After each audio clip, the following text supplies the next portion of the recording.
Hello everyone, it's Angie here at Beads and Plenty More. Today I thought I'd show you this leather bracelet, and it's done with a bunch of seed beads, and I've got some charms hanging off and a magnetic clasp. So I've pulled some beads here. I actually have one started and we're going to work together on a part of it. So here's what I've pulled already, and as I said, I've got some rows done, some that are just seed beads, a few that have some charms in there.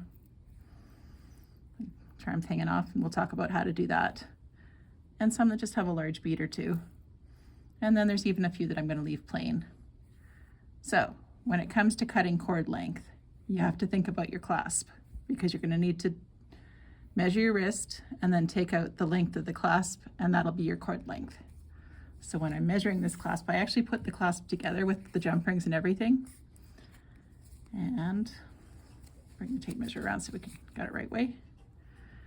What I'm measuring is I'm measuring kind of where the end of the barrel, or the end of the cord end, is to the end of the other end of the cord end.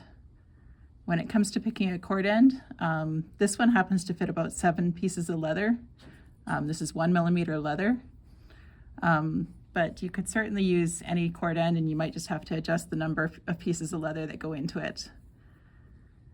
So I have 3/4 of an inch in there. I ended up cutting my pieces 7 inches. If you have a smaller wrist, you probably will want a lot less than that. If you have a larger wrist, you might even have to go a little more. So it'll end up being 7 3/4 when it's done. And I've got 2mm crimp beads. I've got a couple different size 6 seed beads.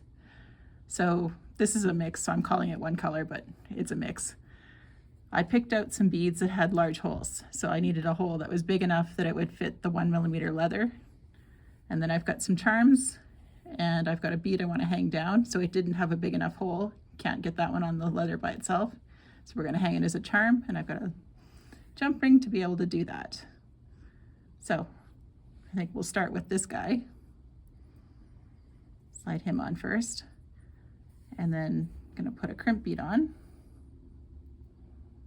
These fit fairly tight, and if you have any flaws in the leather, you may find that you actually have to cut around the flaw in the leather. This is a 2mm crimp bead. You could go with a 2.5, but it'll make when you squish it, it'll be just that little bit bigger. So here's where I made a mistake when I did the first part of my bracelet. I pushed the crimp bead nice and tight to the bead, and then squished the crimp bead, and the crimp bead expanded a bit. And all of a sudden my leather was sitting askew, so it was sitting more like this, because it was so tight. So what I'm going to say to you is back it off, let the bead can move around a little bit. Oops. And then we'll just come in and squish it. And as you can see, that bead's got a little bit of free range in it. So now, before I add any more beads, I'm going to put another crimp bead on.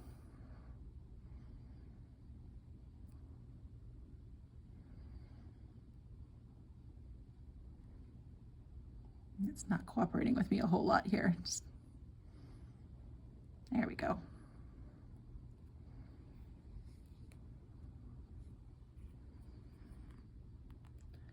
So you may have noticed that there's a couple clips on my piece here. Part of that is so that I can line it up and go, okay, I need beads in that area, because I've got all the rest of them all lined up to just see, okay, yeah, there's a gap in here, or so on. It's a way to just keep all my cords together. So we'll slide a few beads on here. I happen to like this colorful mix, so kind of leaning a little more towards it in what I pick.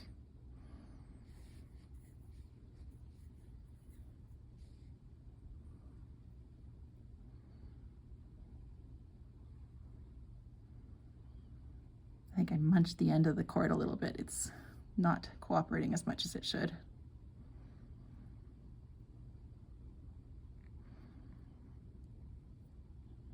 Or I've just picked the ones that have small holes. So we'll pick one that looks like it has a larger hole. As you can see, not every bead will fit.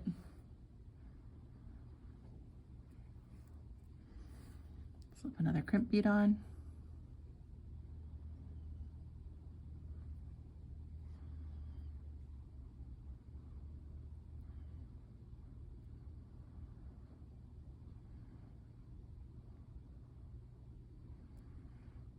They do go on, but they go on tight, so you just have to take your time. As I said, leave a little bit of space here. Your bracelet will lay better. And for that last one that has the charms, I'm going to put it kind of in here. So we'll just get one more crimp bead.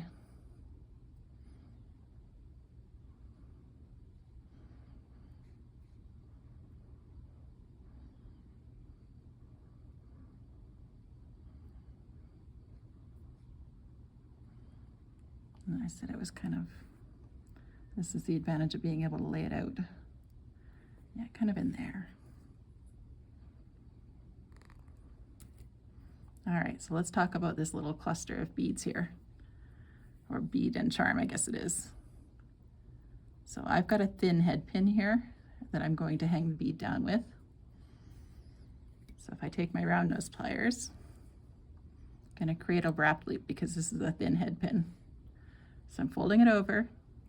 That leaves the space for the wraps that are going to come. And then I need to put the barrel where I actually want to make my loop. So this barrel is right where I want to make that loop.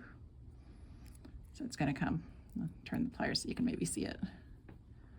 Around and across. So there we are. There's my loop. So I like to hold with the needle nose pliers across it because I can get a better hold on it, and it gives me the tail end free to be able to wrap. So I'm just wrapping until it's close to the bead again. Grab some cutters. So when you cut, you always want to cut as close as you can because you don't want to have to tuck a long end in. And I still have an end to tuck in there. Now, if you have lots of tools, it comes to your advantage because you can take one to hold with and the other one to actually tuck with.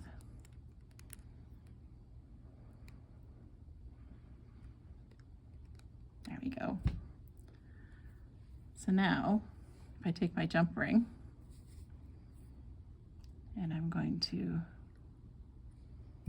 let's get the beads out of the background so you can see what I'm doing here. I'm going to take my pliers, come in, open it up, and then I start hooking on what I want to hook on. So in this case, I'm going to put a couple wings on, and I'm also going to put my little bead on. So it's a little cluster unit.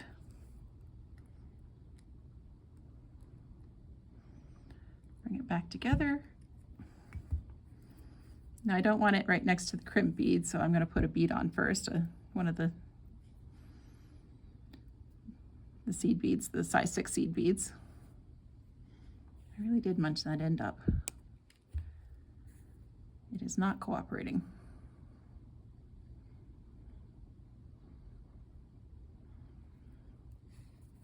Or I'm just very good at picking the ones with the small holes. That's another possibility.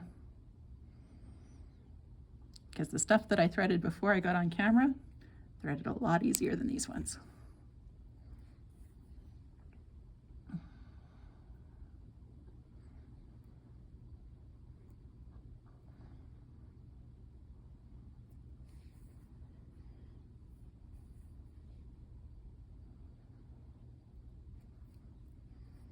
If all else fails, pick a different bead. Let's pick another one that's got a good large hole. There we go. And one more crimp.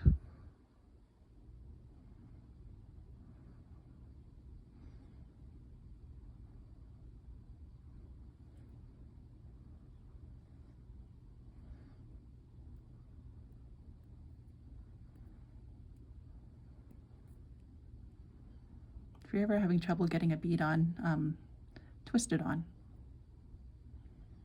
So just working it slowly. Still having trouble.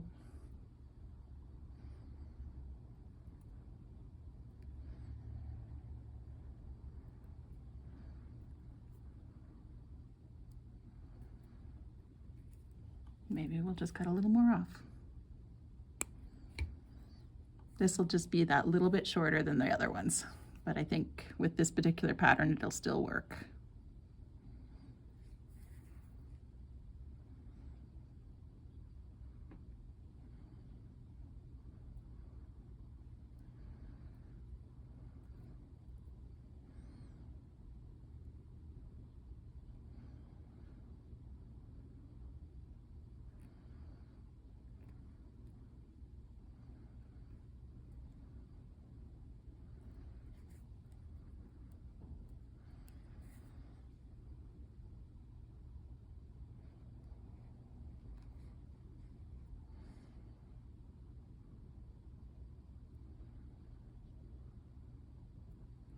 we go, finally.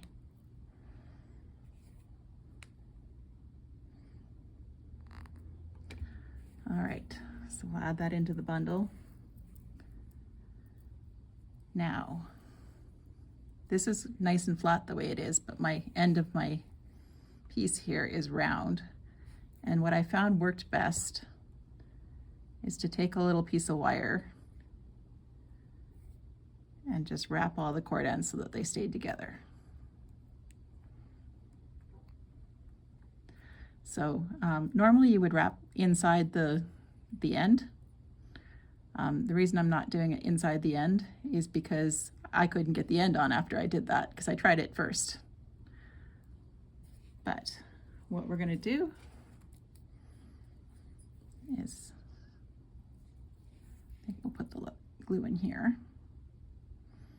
And I'm going to make sure I've got enough glue to make sure that those ends are good and secure in there. This is a lot of ends to glue, so if we can get a little bit of glue on each of them, that's great.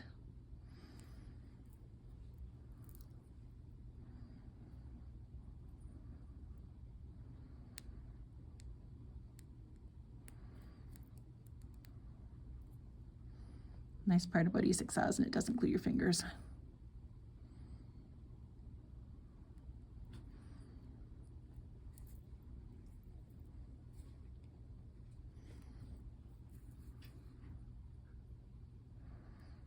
All right, I think I got them all. Oh, no, I didn't.